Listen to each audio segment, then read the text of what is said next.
Sous la lune aveugle de Wolsey Mareda. Il y a dans le bois où les hêtres se mêlent au pin une maison sise au bord des rails. C'est une ancienne gare que l'on distingue à l'automne, quand les feuillus se déshabillent. Parmi les silhouettes nues des arbres, mal camouflées par leurs bras maigres, elle se dresse avec son crépi fatigué, lasse d'attendre les trains qui ont cessé de circuler. Dans cette maison vit une vieille femme. D'aucuns disent que c'est une sorcière. D'autres, fiers de leurs bons mots, s'amusent à la désigner comme celle qui a déraillé et s'est entichée de la gare comme d'une bite d'amarrage. Elle est petite, les cheveux gris pâle emmêlés, les mains tachées par des années de misère.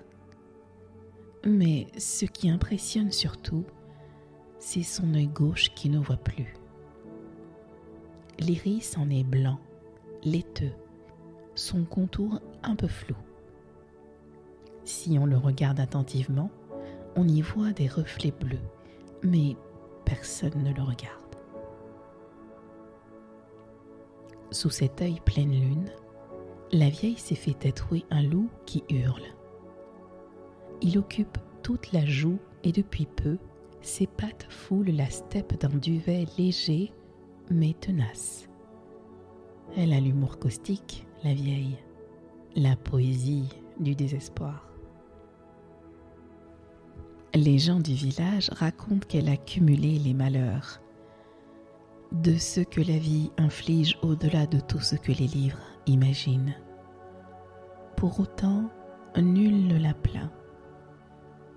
Éprouver pour elle une forme d'empathie, ce serait se jeter dans un gouffre sans l'espoir d'en ressortir. Mieux vaut qu'elle y croupisse, seule. On vient la voir malgré tout, quand on est au plus bas et qu'elle est la seule à pouvoir trouver le remède. Et finalement, la simple décision d'y aller nécessite tant de courage, tellement la vieille impressionne, qu'elle constitue à elle seule un début de solution.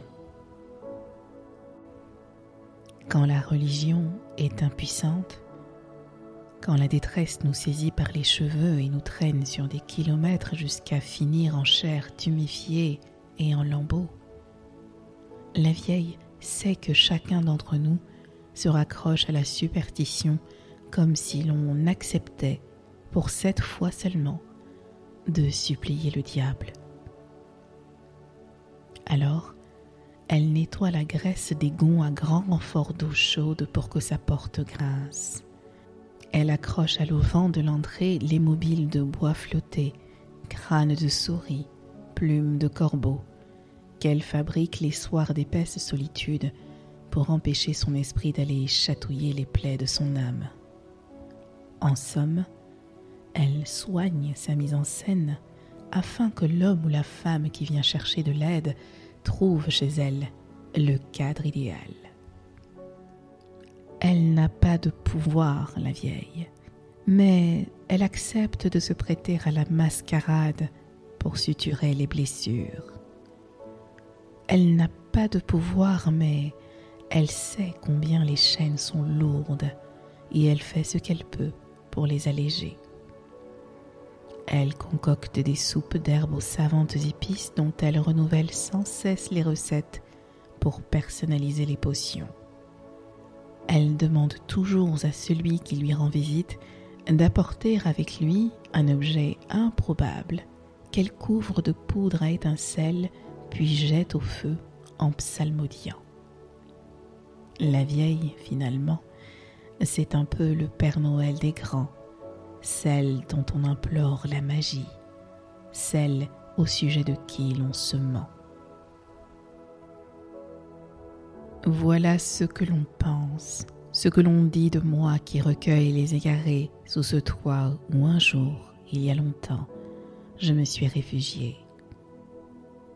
J'étais meurtrie, hachée, À chaque pas que je faisais, on entendait un cliquetis de verre cassé. Dans mon regard, il n'y avait rien d'autre qu'une pupille sans fond cernée par l'iris margelle d'un puits. Avant d'entrer dans la maison, je me suis couchée sur les rails. J'ai attendu le train. Le train n'est pas venu. Alors, je suis rentrée. Assise auprès du feu, je me souviens encore de celle que j'étais à cette époque. Cette jeune femme, seule, brisée, qui cherchait de l'aide et qui s'est dit « Dans cette maison, je la trouverai ». Je caresse le loup sur ma joue, la porte grince. Je remise mon passé et j'accueille un jeune homme perdu.